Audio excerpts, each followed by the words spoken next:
For those of you who don't know me, my name is Phil Middlemiss, and I'm married to Marcia, the lovely Marcia. If you could just come and take your seats. Tonight, the passage I want to look at is from Exodus chapter 20, and it's the third commandment, which, as you all know, is third commandment. Which one? Yes, taking the Lord's name in vain. All right, but I want to kind of build a little backstory first, and I want to try and use very specific language, which is going to feed into later in the message. So here's the backstory. About 3,500 years, 500 years ago, Moses comes out of Egypt, leading Israel, and comes to the Sea of Reeds, and he leads the people through the Sea of Reeds. Big miracle, the waters part, and they travel through the Sea of Reeds on dry land to safety, and then they travel through the desert, and God tests them several times in the desert until they come to Mount Sinai. And God calls them all up onto Mount Sinai, and the people say, no, we're afraid because, the display at the top of the mountain is quite intimidating, smoke and fire and God. And so they say, Moses, you go up the mountain. You go talk to God for us. And so Moses goes up the mountain, and God speaks to him, and he gives Moses the 10 Commandments, or sometimes they're known as the 10 words. And the third commandment is, you shall not, I'll read it out. You shall not take the name of the Lord your God in vain, for the Lord will not hold him guiltless who takes his name in vain. Now, what does it mean to take the Lord's name in vain? I think the common understanding for most people, maybe more outside the church than inside the church, is saying things like, oh my God, or using the name Jesus as a swear word. I think that's what mostly comes to mind when people think about taking the Lord's name in vain. It's like showing disrespect for a name that's very holy. But there's actually a lot more to it than that. And I want to try and get to the illustration of the deeper meaning by talking about the next commandment, the fourth commandment, which is about keeping the Sabbath holy. And so I want to turn to Matthew 12, verses 9 to 14. And you'll probably be familiar with this one. This is talking about Jesus. He went on from there and entered their synagogue. And a man was there with a withered hand. And they asked him, and this is they're testing him, is it lawful to heal on the Sabbath? So that they might accuse him. And he said to them, which of you who has a sheep, if it falls into a pit on the Sabbath, will not take hold of it and lift it out? Of how much more value is a man than a sheep? So is it lawful to do good on the Sabbath? And then he said to the man, stretch out your hand. And the man stretched it out, and it was restored healthy like the other. But the Pharisees went out and conspired against him, how to destroy him. Excuse me. You probably heard that slip, sorry.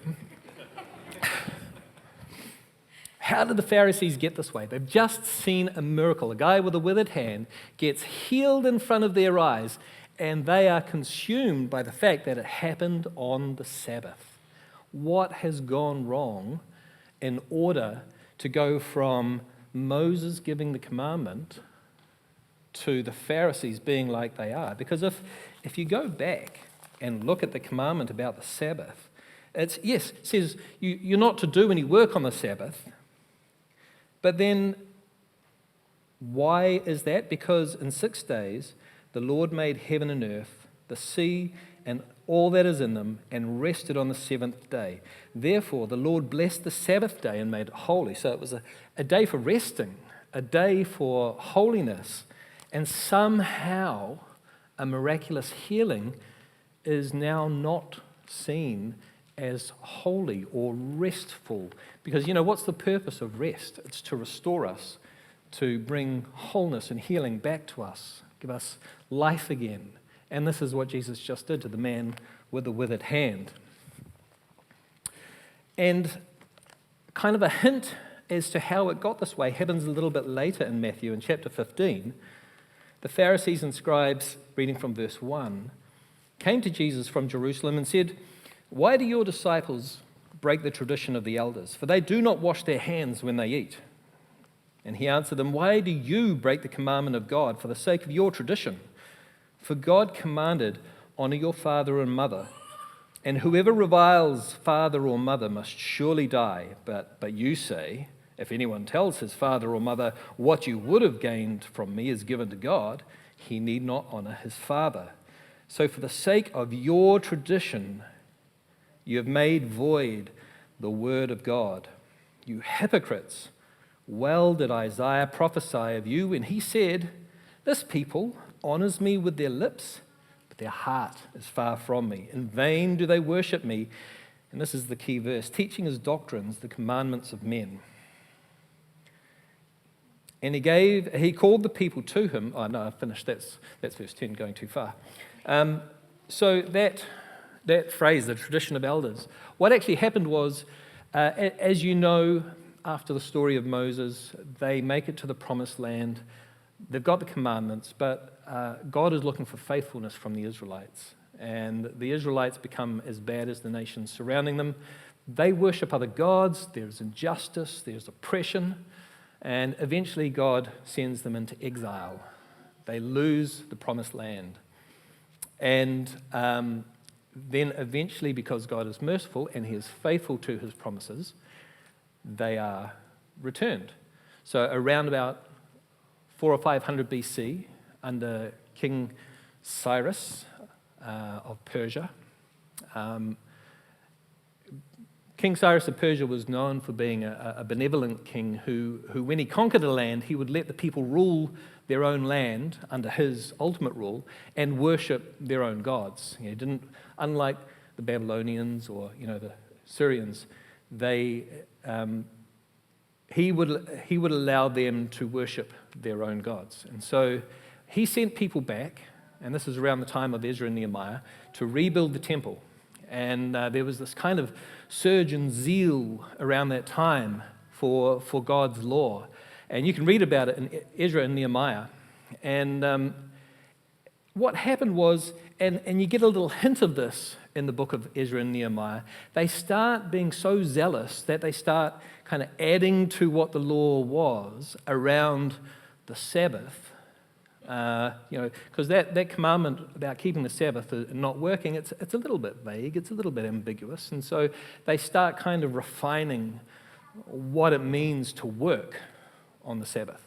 And they do this with all of the law. They kind of add these extra laws around them, what they call the oral law or the fence laws. The idea is that if you build if this is the actual law and you don't want to break it, you build some laws around it like a fence, and as long as you don't break those even more strict laws, then you've got no chance of breaking this law, the fence laws. But that turned out to not be a very good thing, because, and that's kind of illustrated in the passage we read before, by the time you get to the Pharisees, that oral law, those fence laws are fully fleshed out, and the Pharisees are so focused on ritual purity and all the extra traditions that they've built up, they've lost sight of the actual meaning behind the Ten Commandments or the law that was given to them. The real purpose of that law was that there would be peace in the land and life and equality, that they would care for people, and not just themselves, but the traveler as well. And the same thing happened with God's name, back to the third commandment, right? So prior to the being exiled, the name Yahweh, God's name, the one that God said to Moses, tell the people Yahweh sent you. Prior to the exile, that name was commonly used. After the exile, got used less and less and less because of the oral law. It was kind of wrapped up and it got caught up in all of that tradition of, well, if we don't go near the name of God, then we can't break this commandment. And so when they were reading the scriptures and it came to a passage that said Yahweh, with the name Yahweh in there, they would, even though it said that, they would say Hashem or Adonai instead. They would use other words that would mean the Lord. And so you'll find that in your English translation as well. A lot of passages you'll see the word the Lord, and the word Lord is in small caps. The actual Hebrew for that is Yahweh. And we'll come to why that is the case, but they said this because of the oral laws. If I don't say the name Yahweh, then I can't take it in vain, kind of missing the whole point of it. And it got to the point where only the high priest, during the rituals of atonement in the temple, was allowed to say the name Yahweh. Otherwise, if you said Yahweh, you could face rebuke from the religious elders. And in fact, by the time you got to about 2nd or 3rd century after Jesus, that oral law was written and formalized into the Talmud, which is still studied by Jewish people today. And it says in the Talmud that those who speak the divine name as it is written have no share in the world to come. It was pretty serious. I apologize, I need another. It's better, sorry. Don't do a lot of speaking normally. And so in the Middle Ages, that was when the first Bible was printed as well. And the biblical scholars followed that same tradition because there's a version of the Bible called the Septuagint, and it's a Greek version of the Old Testament from the period between Ezra and Nehemiah and Jesus, I think. But anyway, it's a very early version, and it's in Greek. And so that became kind of one of the main sources, and the Septuagint did it as well in the Greek. Instead of saying Yahweh or transliterating, they would just say Adonai, wherever you would put God's name. And so when it came time to do the English translations, they did the same thing. They put the Lord. So if we want to really understand what the third commandment was, I think a good start would be, let's put God's name back in it. So if we can have the next slide, please. So you shall not take the name of Yahweh, your God, in vain, for Yahweh will not hold him guiltless who takes his name in vain. So the next word I want to look at in there is the word take. What does it mean to take the Lord's name? It doesn't really fit if what you're talking about is just not swearing, not saying Jesus where you would normally say a swear word. That's not really taking his name. The word take, we use it more commonly in the English language to mean to carry or to bear. You take something with you, you've now got it, you carry it or bear it. And that's actually the more correct interpretation, or the more correct, accurate meaning from the Hebrew as well. It's the idea of bearing it. And to use an illustration, when Marcia married me, no taking it back, she took my name. And so now she is Marcia Middlemiss, right? She took my name. And Marcia now, if she does something bad, let's say she robs a jewelry store or something really bad, is bringing dishonor to the name of Middlemiss. And I trust her. I know that she'll never do that. So that's fine. But that idea of taking someone's name, that idea of marriage is really common throughout the Bible, right? You think of Hosea, and God uses this picture of Hosea and Gomer, this unfaithful woman, to show the relationship that he has with Israel. And then in Jeremiah, he talks about God divorcing Israel because of their unfaithfulness to him. So this word, take the name of Yahweh, just to make it a little more clear about what it means, let's look at a couple more passages. And the first one I want to look at is in Numbers chapter 6. And you don't have to turn to these. I'll read them out. Starting from verse 22. The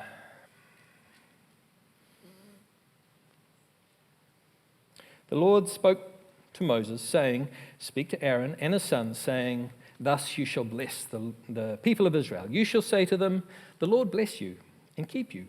The Lord make his face to shine upon you and be gracious to you. The Lord lift up his countenance upon you and give you peace. So shall they put my name upon the people of Israel, and I will bless them." All right, so there's that idea of God putting his name onto the people. They're representing him now. And that's also kind of added to from Deuteronomy chapter 28.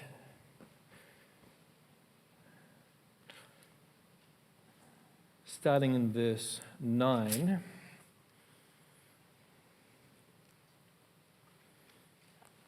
Hopefully. Yep. The Lord will establish you as a people holy to himself. And he has sworn to you, if you keep the commandments of the Lord, your God, or Yahweh, if you keep the commandments of Yahweh God and walk in his ways, and all the peoples of the earth shall see that you are called by the name of Yahweh, and they shall be afraid of you. So there's kind of this expectation of certain behavior.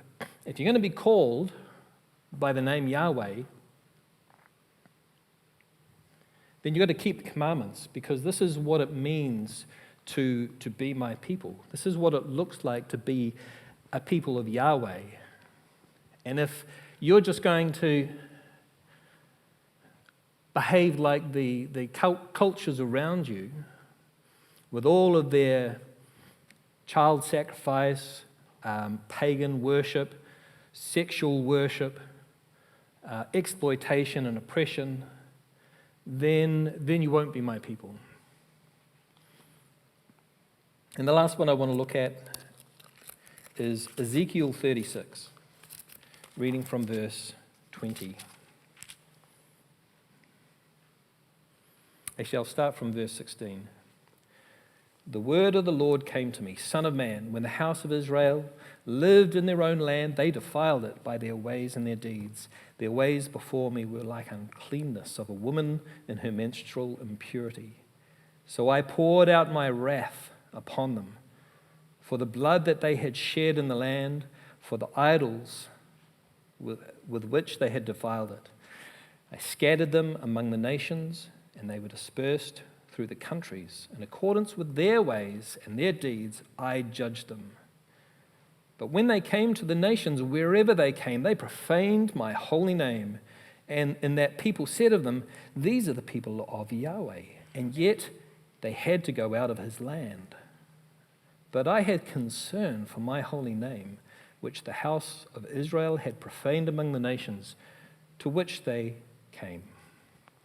So God really cares about how his name is represented by his people among the nations. It's no small thing to bear God's name. So if we can have the next slide, I just wanted to put that word in there. You shall not bear the name of Yahweh, your God, in vain. For Yahweh will not hold him guiltless who bears his name in vain. So to take Yahweh's name means to bear his name. And then to take his name in vain means to say you were one of his people and then not live like you're one of his people. To live just like the world around you, and you can't tell the difference. Doing all the same horrible things to the people around you, which is Israel's sin. And so by the time we get back to the Pharisees with Jesus, this was Jesus' biggest criticism. They had lost the sense of the wisdom behind the law, and they had become consumed with all the oral law and the fence laws. And in fact, Jesus called them whitewashed tombs, nice and pretty on the outside, full of death and bones and impurity on the inside. Now, the point of this whole kind of picture so far is that what God really wants, if you're going to bear his name, is your heart, not your performance. Because, if we're going to try and apply this to ourselves, it's kind of easy to look good in church. Right? As a Christian in Christian groups, just kind of come along to church. Maybe help on one of the teams. Don't do any big obvious sins. It's kind of easy if you want to. You can just cruise through. Outward appearance, you can look like you're doing a good Christian job.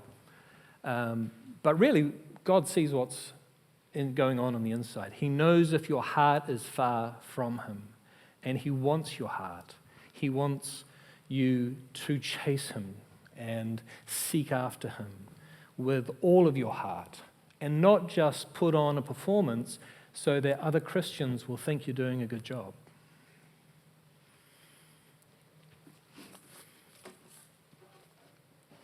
So what about Jesus? Because, if you're talking about God's name, is it Yahweh? Is it Jesus? Well, it's both. And in fact, the word Jesus is our kind of anglicized version of the word Yeshua, which is made up of two words, which is Yahweh saves. So it's still Yahweh, and it's Jesus. And so did Jesus have anything to say about the third commandment? And he did. And we're going to take a look at Matthew chapter 6, so you can turn there while I give a bit of context. But I'm going to go back to that description that I started with. But now tell me, am I talking about Moses or am I talking about Jesus? A man comes out of Egypt, goes through the waters, travels into the desert to be tested, and then goes up a mountain where God's words are spoken. Is that Moses or is that Jesus? It's both, and Matthew has done this on purpose. When you read through Matthew's gospel, he is telling the story of Jesus as if he's telling the story of Israel and Moses. Right? Jesus, Mary and Joseph fled to Egypt because Herod was killing all the baby boys. So then he returned, in Matthew's gospel, he returns back out of Egypt. And then Jesus starts his ministry by being baptized by John in the waters of the Jordan. And then he goes into the desert for 40 days and 40 nights, where he's tested by the Satan. And then immediately after that, we have the Sermon on the Mount. And instead of the people being afraid and staying at the bottom of the mountain, this time it's God going up the mountain and bringing the people with him and giving them his words. So this is like, this moment is building there's the expectation that this is like this Moses moment. And this is not unintentional, because back in Deuteronomy 18, Moses, when he was giving his farewell address to the Israelites, said, God is going to send another prophet like me, and he's going to speak God's words to you. And from that point on, whenever you're reading about who's leading Israel, you see them described in little ways as if they're Moses. So, Joshua, he leads the people through the waters of the Jordan into the promised land. Oh, is he the new prophet like Moses? But then no, it turns out he's not. And all of the kings and all of the leaders that kind of come after him, a lot of them are kind of sprinkled with language that makes you think, oh, maybe this is the new Moses. But it's not. And now here's Matthew describing Jesus exactly like the story of Moses. Now he's up on the mountain, and he's saying the same things from the law, but he's giving the people the wisdom behind the law rather than just like this cold covenantal law that we read in Exodus. And you're probably familiar with the Sermon on the Mount, a lot of it, chapters 5, 6, and 7. And I really encourage you to read it a lot and make it part of you, because this is Jesus teaching you how it should look like if you're following him. So I don't know, let's pick some of the greatest hits. I'm sure they were all great hits, but some of them really well. So let's just recall them. What about if someone is unfair to you? They do something really bad to you. Do you seek revenge? No, you love your enemy. You bless those who curse you.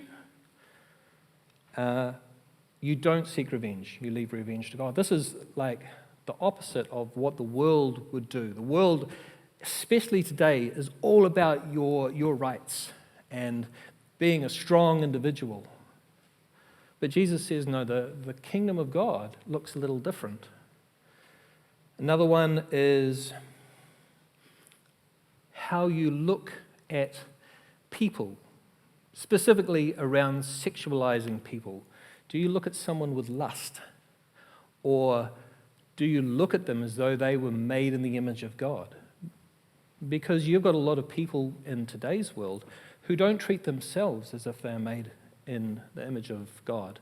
They're inviting you to look at them with lust as a mere object, devoid of anything more or less, and it's not how you have to treat them, how someone who follows Jesus has to treat them.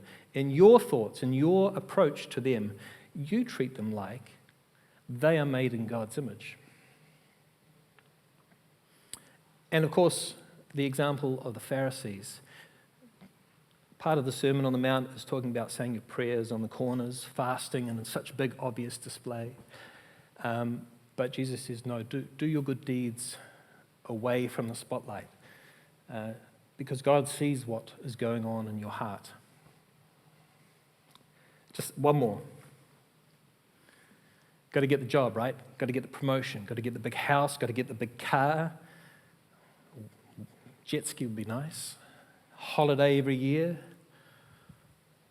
Big retirement fund. That's what the world says. Get wealthy, support yourself,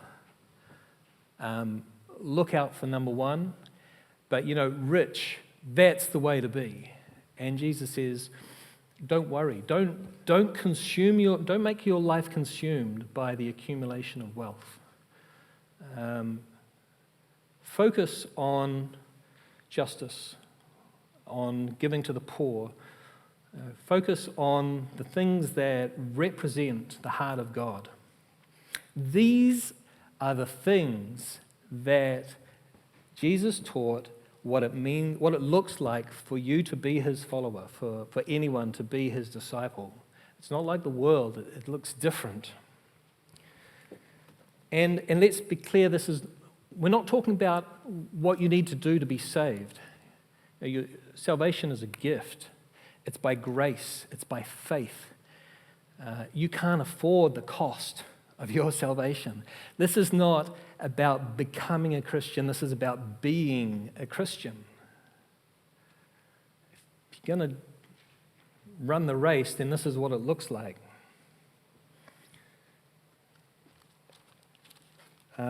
One last verse, and then we'll close. Wow, that went a lot faster than I thought.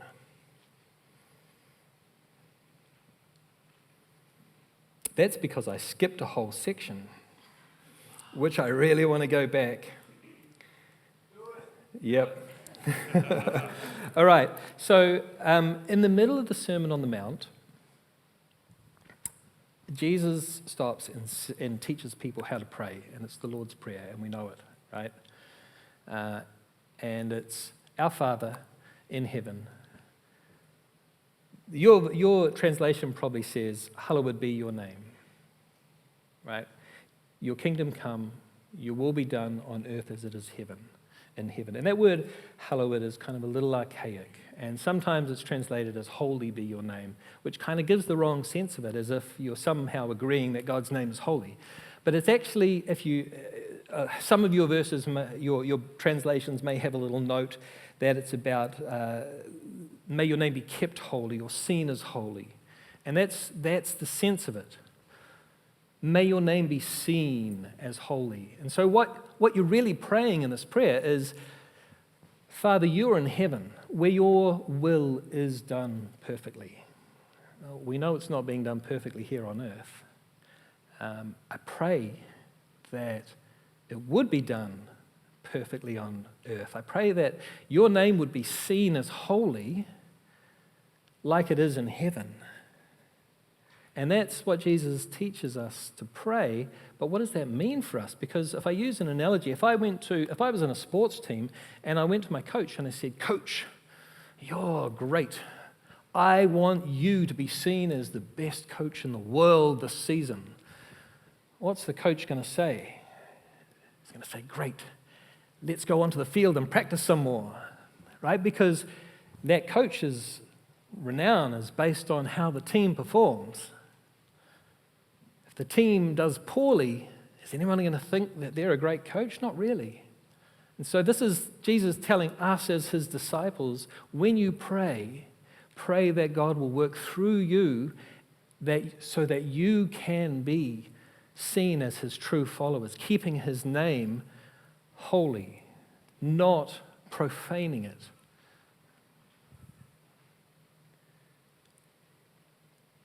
Does that make sense? Cool. As an example of that, what's one of the most common criticisms of the church that non-Christians or people outside the church have of Christians? Hypocrites, exactly. Yep, hypocrites. It's people who say they're Christian acting inconsistently with what it means to be a Christian. And God really cares about his name. He wants his name to be seen as different. He doesn't want Christianity to be just another religion about doing good things, about living a moral life. It's supposed to be this upside down way of living where people are treated as made in his image, and God's name is seen as different from other religions and holy. And it's how we live that affects how other people see the holiness of his name. Cool, I caught up. I'm going to ask the music team to come up. The song we're going to close with is called Remembrance, and I love that Jess picked this because it talks about living our lives in a way that we remember what God has done for us, remembering who we are now in Christ. The last passage I want to read is from Romans 12, just verse 1 and 2. I appeal to you, therefore, brothers, by the mercies of God, to present your bodies as a living sacrifice, holy and acceptable to God, which is your spiritual worship. Don't be conformed to the world, but be transformed by the renewal of your mind, that by testing you may discern what is the will of God, what is good and acceptable and perfect.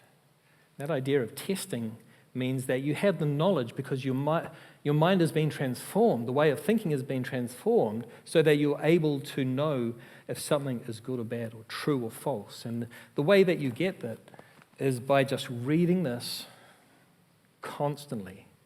You read this, like this is not something that you read once and put down. This is something that you read once a year and then you go again. Every year.